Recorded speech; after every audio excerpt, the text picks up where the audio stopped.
यह जो समय है वह एक दिन आपके पास भी जो है वो चल के आएगा कि पिता की संपत्ति का नामांतरण जो है आपको कैसे करना है। क्या इसके नए नियम हैं? आपको नए नियम जो है जानना बेहद जरूरी है कि किस तरीके से आपको अपना कागजात को तैयार करना होता है, कैसे किसके पास जाना होता है, और कागजात जो तैयार करेंगे वो कानून में मान्य है या नहीं है। ये भी बात बेहद जरूरी है कि मान लेते हैं कि आप कोई कागजात तैयार कर लिए, आपका सारा काम हो गया, ये आपका कागजात जो है वो तैयार है और आपका सारा काम हो गया, आपका प्रॉपर्टी का जो एक तरह से नामांतरण भी कंप्लीट हो गया, लेकिन क्या वह कानून में मान्य है? तो ये सबसे बेहद जरूरी है। अगर कोई कागजात कानून में मान्य ही नहीं है तो वैसा कागजात बनाने का क्या फायदा। ठीक है, आप बना सकते हैं, लेकिन आने वाले समय में कभी भी किसी भी तरह का कोई विवाद अगर हो गया तो वो कागजात आपका कानून में कोई मान्यता नहीं रखेगा। आपके पास वो कागजात है, सिर्फ आप दिखा सकते हैं, लेकिन वो मान्य नहीं होगा, वो वैलिड नहीं दिया जाएगा। तो इसलिए सही प्रक्रिया समझना बेहद जरूरी है कि क्या है इसका सही प्रक्रिया और कैसे उसका जो है वो काम होता है। तो ये समझना बेहद जरूरी है यहाँ पे। तो आज जो सवाल है और जो सवाल डिस्कस करने वाले हैं वो सवाल यही है कि कैसे तैयार होता है संपत्ति का कागज और किनके पास जाना होता है। जो आप कागज तैयार करेंगे वो कागज कैसे तैयार होता है और आप कहाँ जाएंगे, वो कागज जो तैयार करने के लिए आपको जाना कहाँ है। दूसरा जो सवाल है कि इस तरह के कागजात बनाने में क्या सब चीज़ें की ज़रूरत पड़ती है और कितना खर्च लगता है। अब इस तरह का अगर आप कागजात बनाना चाहते हैं तो आपका कौन सा मतलब जो है एक तरह से क्या क्या जो है चीज़ें की ज़रूरत पड़ेगी और जो है क्या सब खर्च लगेगा, इस बात को भी यहाँ पे समझना बेहद ज़रूरी है कि कितना कॉस्ट आपको देना पड़ सकता है, किसको देना है, कब नहीं देना है। हो सकता है कि आपसे कोई ज़्यादा पैसे भी मांग सकता है, तो उसको समझना आपको बेहद ज़रूरी है। आपके पास जानकारी रहेगा तो आप सही तरीके से सारा काम कर सकते हैं। अब यहाँ पे देखें कि कुछ डायग्राम है और उस डायग्राम में देखें कि एक तरह से फैमिली में जो कंडीशन उत्पन्न होता है उसके बारे में बता रहे हैं। जैसे फैमिली में जो कंडीशन उत्पन्न होता है, जैसे यहाँ पे आप देखें कि ये सुरेश सिंह है, उसके बाद ये इनके 3 यहाँ पे बच्चे हैं, एक विजय सिंह है, अनमोल सिंह है और रंजीत सिंह है। 3 बच्चे इस सुरेश सिंह के हैं। और इस विजय सिंह का जो मतलब एक तरह से उनकी एक बेटी है वो अंकिता है, एक बेटा जो है वो सुबोध है, और अनमोल सिंह का जो है ना सिर्फ एक बेटी है मनीषा, और हाँ एक बेटा है मनीष, है ना, सिर्फ एक बेटा है मनीष। और जो रंजीत यहाँ पे सिंह है ना वो निसंतान है। तो ये कंडीशन फैमिली में अलग अलग हो सकते हैं कि हो सकता है कि किसी का मान लेते हैं कि 2 बच्चे हों, किसी का कोई एक ही बच्चा हो, और कोई फैमिली में अगर मान लेते हैं निसंतान है और उसकी संपत्ति का जो एक तरह से दायित्व, अब इन सभी का प्रक्रिया अलग अलग हो सकता है। कि अब मान लेते हैं कि कुछ ऐसे कंडीशन जैसे आपको बता रहे थे कि यहाँ पे मान लेते हैं किसी के 2 बच्चे हैं, किसी के 1 बच्चे हैं, किसी के बच्चे ही नहीं हैं। अब किसी का 1 बच्चा है तो यहाँ पे जो है संपत्ति अलग अलग डिवाइड नहीं होगा। अब यहाँ पे इनका कोई संतान ही नहीं है तो संपत्ति का हकदार कौन होगा। तो ये समझना बेहद जरूरी है यहाँ पे। तो सबसे पहले आपको क्या करना है कि कैसे तैयार होता है संपत्ति का कागज, किसके पास जाना होता है। देखिए हर स्टेट में जितने भी राज्य हैं, हर स्टेट में अपना कुछ नियम अलग अलग है। हो सकता है कि आप अपने राज्य में, जो आपका राज्य है, जिस राज्य से आप बिलोंग करते हैं, उस राज्य का जो थोड़ा डिफरेंट हो। डिफरेंट होने का मतलब ये नहीं है कि प्रक्रिया जो है वो डिफरेंट हो जाएगा। कंडीशन ये है कि जो स्टाम्प ड्यूटी का यहाँ पे वैल्यू है वो अलग हो सकता है। अब ये राज्य सरकार के द्वारा तय किया जाता है, तो अब राज्य सरकार तय करती है।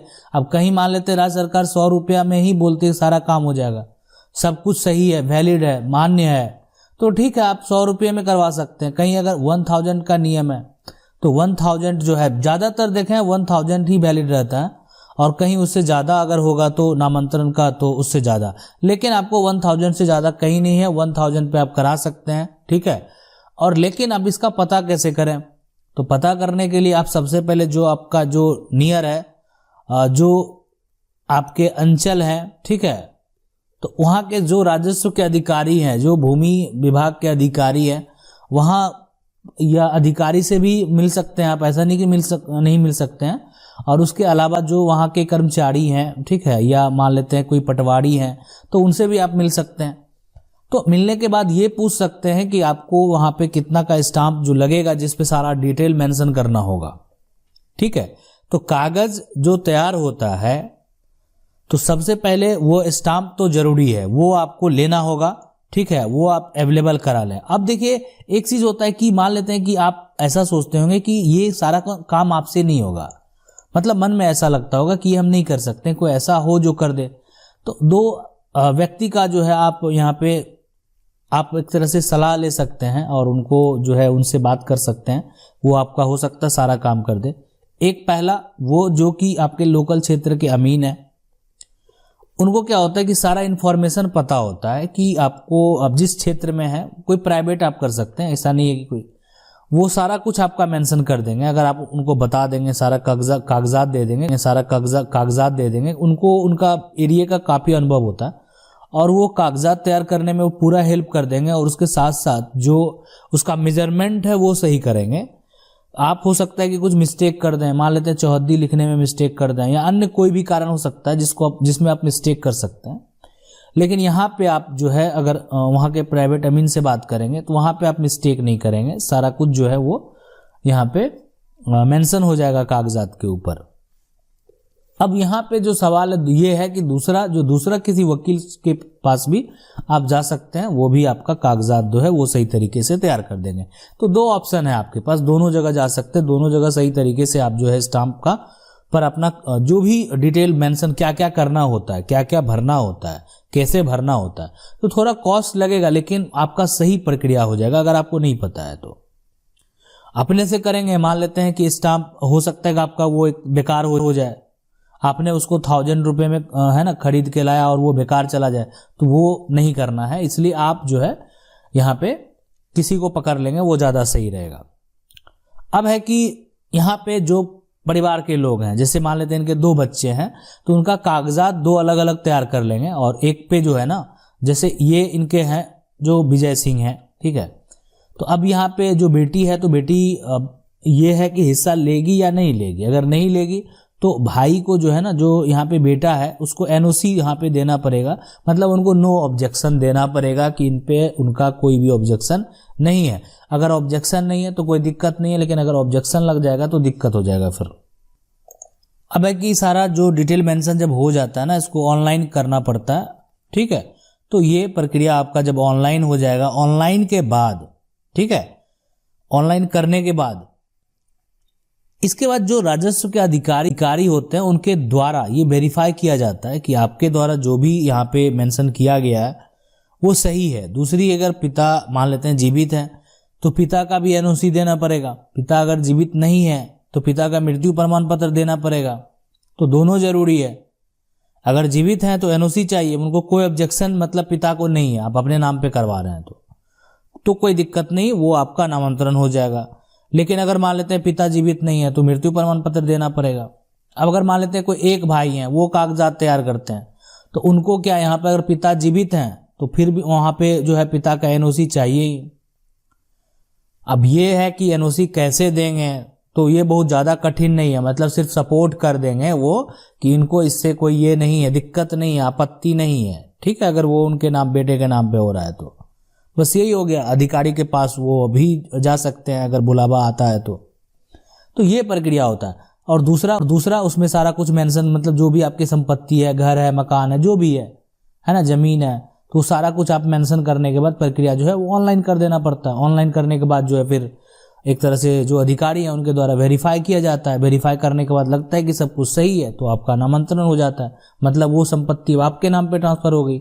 आप उसका आपके नाम से उस संपत्ति का जो भी टैक्स है गवर्नमेंट का, जैसे लैंड का टैक्स होता है उसका रसीद कटा जाता है, घर का टैक्स लगता है, तो जो भी है जो टैक्स है वो फिर आपके नाम से शुरू हो जाएगा। तो ये प्रक्रिया बेहद जरूरी है। अब यहाँ पे सवाल एक उठता है, हर परिवार में ऐसा होता है कि निसंतान लोग भी हैं, तो उसका संपत्ति का हकदार कौन होगा। देखिए अगर कोई भी है ना, जैसे ये रंजीत सिंह है, उनका कोई भी परिवार में कोई सदस्य नहीं है, अगर उनकी मृत्यु हो जाती है तो उसका जो पहला राइट बनता है वो उनकी पत्नी का बनता है, और पत्नी चाहे तो किसी को भी वसीयत कर सकती है।